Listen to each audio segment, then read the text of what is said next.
mucha cosa, que vienen con sus registros acálicos, para hablar del inconsciente familiar y saber cómo afecta nuestra vida y la de nuestros seres queridos. Bienvenida, Paola. Muchas gracias, feliz cumpleaños. Un placer recibirte. Gracias igualmente. Bueno, el tema que yo me quedé pensando en vos, Cairo, como 2 veces que me preguntaste algo con respecto al hijo y el abuelo y no dije, digo, capaz que está bueno hoy hablar de eso, que no de ese caso concreto, sino cómo el inconsciente familiar sistemáticamente en la consulta de registros aparece, cómo está condicionando nuestra vida desde muchos puntos de vista. Y me gustaría también, si me permiten, poner algunos ejemplos, porque justamente a través del ejemplo es que uno se siente identificado o puede ver algún caso cercano, ¿no?, que tenga que ver con esto.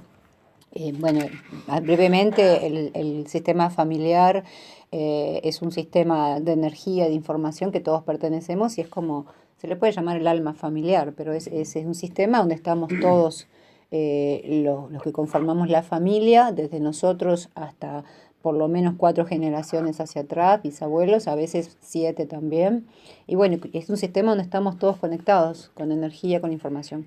Y respondiendo a aquella pregunta que me hiciste la otra vez, primero, este sistema existe, es como respirar, nadie está pensando todo el tiempo si respiro o no, si el aire me hace, o sea, esto existe y nos está condicionando, creamos o no.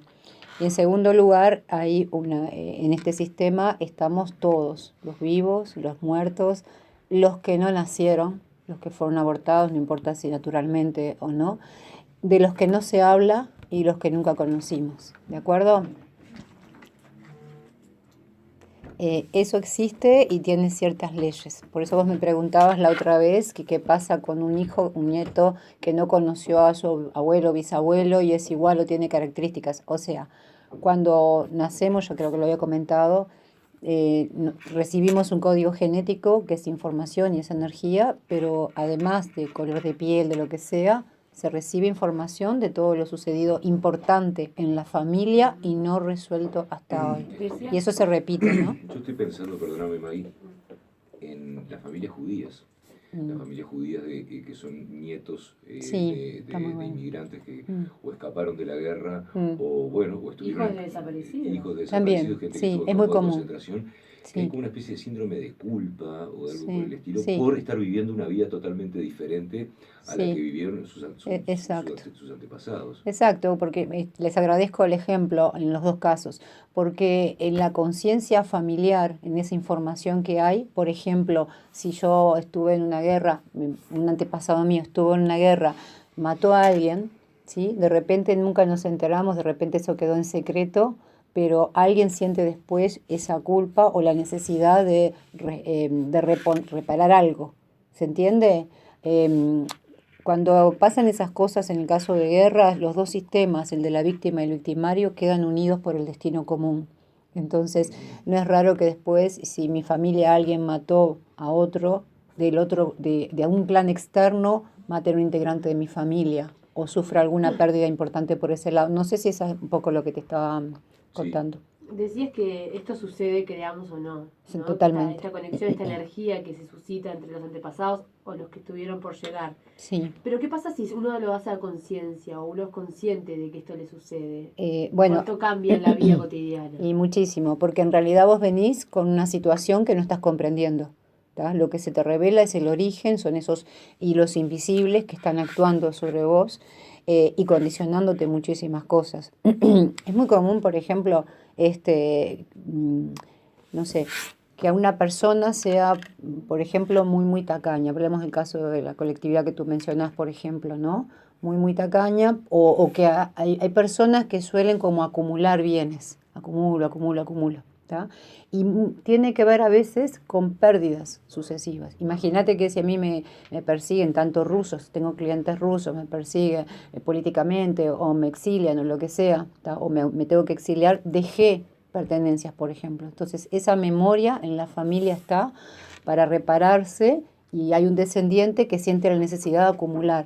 Pasa mucho también con las profesiones. En familias donde, me ha tocado muchos casos, familias donde de repente se perdieron hijos y no, o algún integrante, y no hubo un médico, por ejemplo, porque estaba en medio del campo, por lo que no hubo tiempo, por lo que fuera, algunas generaciones después hay médicos. Si te fijas en la religión judía, que es una religión la comunidad judía ha sufrido muchas pérdidas de vidas, hay muchísimas integrantes de la colectividad que son médicos. Hay muchísimos que son abogados, o sea, están como tratando de inconscientemente evitar que nuevamente nos pase. ¿Se entiende? Queda clarísimo. No, pasa también Y banqueros, ni que hablar. Pasa en familias donde a veces es por un tema de economía y otras veces es un tema que está dentro, el tema de la comida, por ejemplo. Exacto. Que todavía queda, ¿no? Acá no se tira nada, acá se come todo. Exacto. Y vos mirás, si entras a revisar para atrás, sus antepasados más directos también pasaron por situaciones totalmente contrarias a las que están pasando ellos. Totalmente. Pero sin embargo se mantienen aferrados a ese sentimiento. Exacto, ¿no? Es un sentimiento. Es un sentimiento que muchas veces no entiende una explicación lógica, pero lo siento y es más fuerte que cualquier pensamiento. Yo conozco a una persona que es brutal porque siempre está yendo a comprar y compra todo por grandes cantidades, ¿sí? Y abrís cualquier placar de su casa o de la otra casa que tiene, lo que sea, y te saltan las cosas. Entonces decís, ¿por qué tanto? Y es justamente por esa memoria familiar de falta de, ¿se entiende? Historia familiar tenemos todos, ¿no? Sí. Todos de algún lado venimos. Entonces, ¿se podría explicar que cada una o muchas de nuestras acciones responden justamente a este pasado? ¿O hay alguien que puede ser totalmente independiente a eso? No, a ver, es como la ley de la gravedad, existe, te guste o no, y te va a condicionar. Digo, yo lo creeré o no, pero por las dudas no suelto mi celular, ¿viste? O sea, porque se va a caer seguro, ¿de acuerdo? Esto no es independiente, vos podés tener más conciencia o no. Lo que si tenés conciencia, podés liberarte de eso aceptando de que fue una realidad que vivieron ancestros, antepasados, pero que no tenés por qué cargar con esa responsabilidad de repararlo o sufrirlo. ¿Se entiende lo que digo? Totalmente. Bien.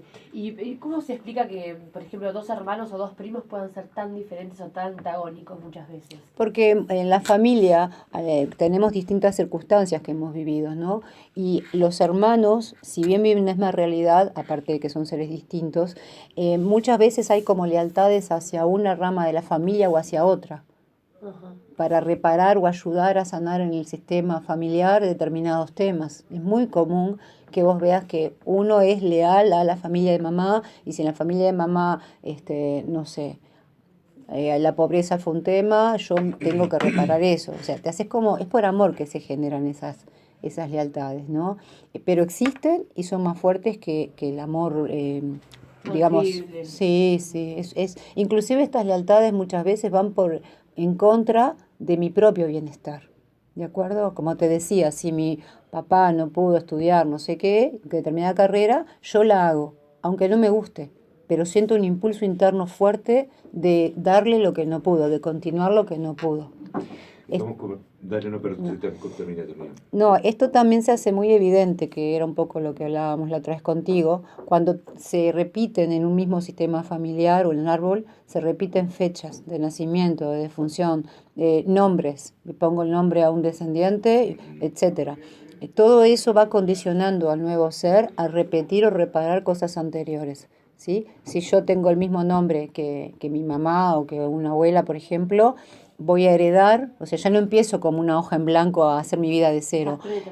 Heredo sus virtudes, pero también todo lo que no pudieron lograr o cerrar. Entonces, ahí hay una correspondencia.